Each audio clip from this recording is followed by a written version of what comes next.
Hello and welcome to another episode of Raising Healthy Mothers. And actually, this is the final one in this season. It's the end of season 13. I cannot believe I am here in season 13. So thank you so much if you have been here from the very beginning. I really appreciate you that you're still here, still loving this podcast and still loving what I have to say. So I thought I'd talk to you today if you are the kind of mum who hates meal planning. And I'm going to talk to you about meal planning. Because honestly, I am that mum. I'm the mum who does not enjoy meal planning. Or rather, I enjoy the outcome of meal planning.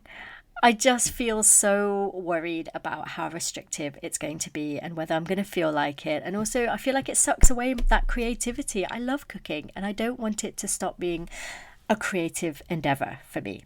So if the thought of meal planning makes you want to run in the other direction, then you are not alone, because that is me too sometimes, or at least it used to be.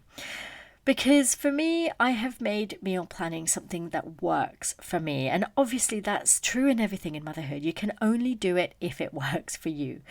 But I do really think it is important to have a plan of some sort so that you're not staring at the fridge at 5 o'clock, the children whining, the toddler demanding snacks, the baby wanting to be picked up, and you're hoping for some divine inspiration on what to cook for dinner. And in the end, you just pull out whatever is quick and easy from the freezer, or you do cheese on toast again and just think, I'll just worry about what I'm going to eat later.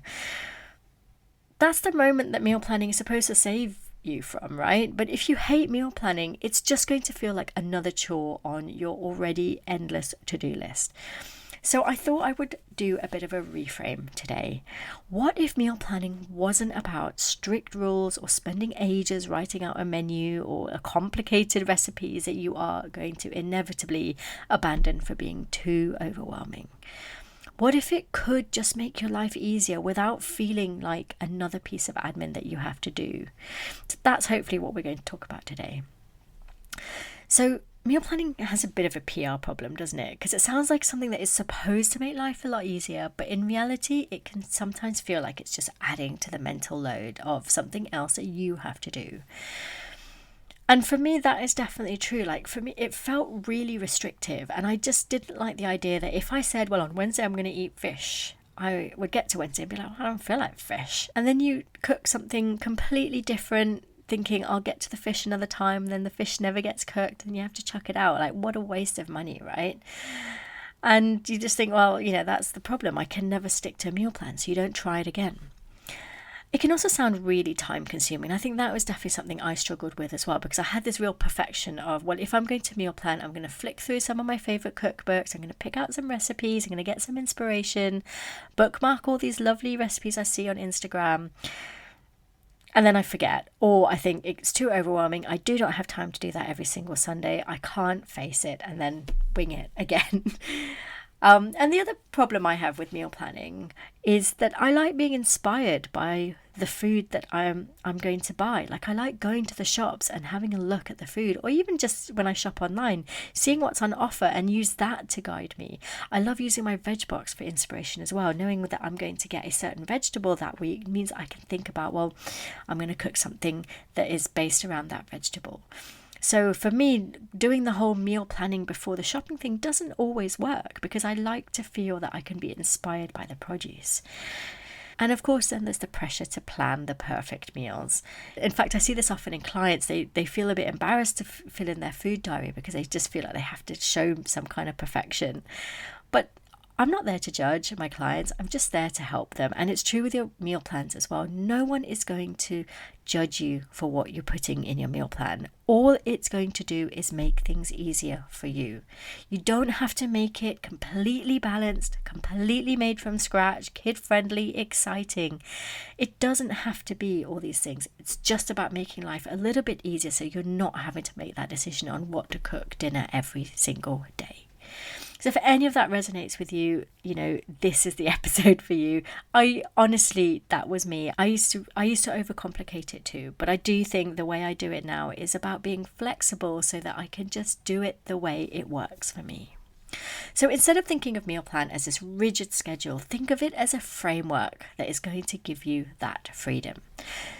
So in the dinner on the table guide, I walk you through the meal planning process. Before I go into the recipes, before I go into my spice mixes and all the template meal plans that I have, I go, start with what you already eat. You don't need something brand new every single week. Let's start with what feels easy to you, what you know your children will like, what you know you like as well. You don't need to reinvent the wheel. Just list out your go-to meals and just have them to mind, because sometimes we have a favourite meal that everyone really, really enjoys and then we forget to cook them again and then they kind of fall by the wayside again. Another thing that I think a lot of people find quite useful is to think about theming your days. So instead of picking out individual meals every single time, just think about using broad categories to make your decisions easier. So for example, on Monday, you might do a one-pan meal like a tray bake or a stir fry. On Tuesday, you might do pasta night. On Wednesday, you might be like, oh, everyone's out until 7 o'clock. I have to have a really, really quick meal. Well, that might be an omelette day. It might be a cheese on toast kind of day. Thursday might be your leftovers day or your fridge raid day because you want to clean out the fridge ready for next week's shop. And on Friday, maybe you always watch a movie, so you have pizza night on Fridays. Like, if you think about theming your days without kind of being too specific so that you get bored, but thinking about having some broad categories, then it makes it easier to narrow down exactly what you need to cook on each night.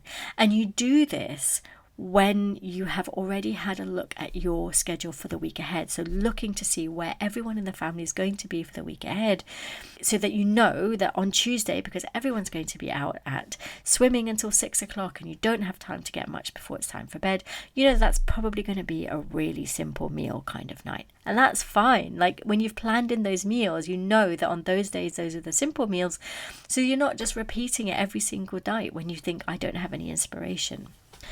Keep a flexible rotation of meals. So don't assign meals to a specific day if that stresses you out. That stresses me out. Instead, what I do is list 4 to 5 meals that I would like to eat that week. It might be inspired by an Instagram reel that I saw.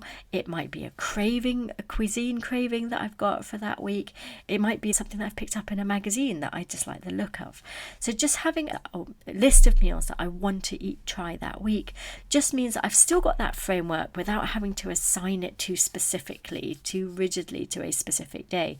And sometimes I don't always cook all of those meals, and that's okay, because I might put whatever the protein is in the freezer and think, well, I've got that for next week if that's what I want to do.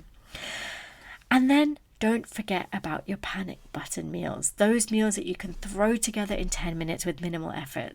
Those are the ones I do when I'm low in energy or when we're dashing out the door in between activities. Dippy eggs, cheese on toast, even peanut butter on toast. Perfectly fine on some nights. What I like to think is that across a whole week, the meals do get balanced out. There are some meals that are full of vegetables and full of colour and full of protein, and then there are some nights where we just go for the easy options. That's totally fine. Pasta with pesto and frozen peas is a really lovely meal for everyone. There is no shame in having these backup options. They're there to make life easier for you. And if that's what you need to do a few times a week when you've got lots of activities or when you're low in energy, that's totally fine. So just keeping your meal planning really flexible is going to make life easier. You know, it's not about spending 2 hours on a Sunday, writing all the perfect recipes down, doing a massive batch cook. If that's not going to work for you, you don't have to do that. But the idea of just having a vague idea about what you're going to cook for the week ahead means that when you get to 5 o'clock on every single night, you're not staring down the fridge wishing it would give you some inspiration. So I put together my dinner on the table guide specifically for mums who find meal planning a chore. It's not about spreadsheets or rules. It's just a really simple way to plan the meals that work around your family life. So I give you flexible meal templates so you never have to start from scratch. I help you to plan your meals really, really quickly. Just mix and match what you already eat. We start with a lovely big roast meat and we use the leftovers in a really smart way. And the idea is that we just take away that decision fatigue, so you get a ready-to-use framework instead of having to stare at blank pages, get out all of your recipe books looking for inspiration, and before you know it, you're an hour down the rabbit hole and you still don't have a meal plan. It's totally designed to take the stress and the time needed out of meal planning without making you feel that you are following a strict plan. So if meal planning has always felt like a chore, I promise it doesn't have to. When you do it in a way that gives you more freedom rather than taking it away, it definitely makes life easier, not harder. And remember, you don't have to be rigid about it. You don't have to do it every single week. Just have an idea in mind of what you're going to eat. It's going to make life a lot easier. So if you're ready to stop dreading dinner time, remember you can get your copy of Dinner on the Table in the show notes, and let's make meal planning as easy as possible for you. And if this episode has helped you reframe how you think about meal planning, then I'd love to hear from you. Come on over to Instagram, I'm at Tasha De Cruz, and let me know what you think about meal planning. Have you changed your mind about whether it's something that just doesn't work for you in this season of motherhood? Well, that is the final episode in this season of Raising Healthy Mothers. I have loved sharing what I have across this season, and I can't wait to be back for another season of Raising Healthy Mothers. I'll see you then. Bye.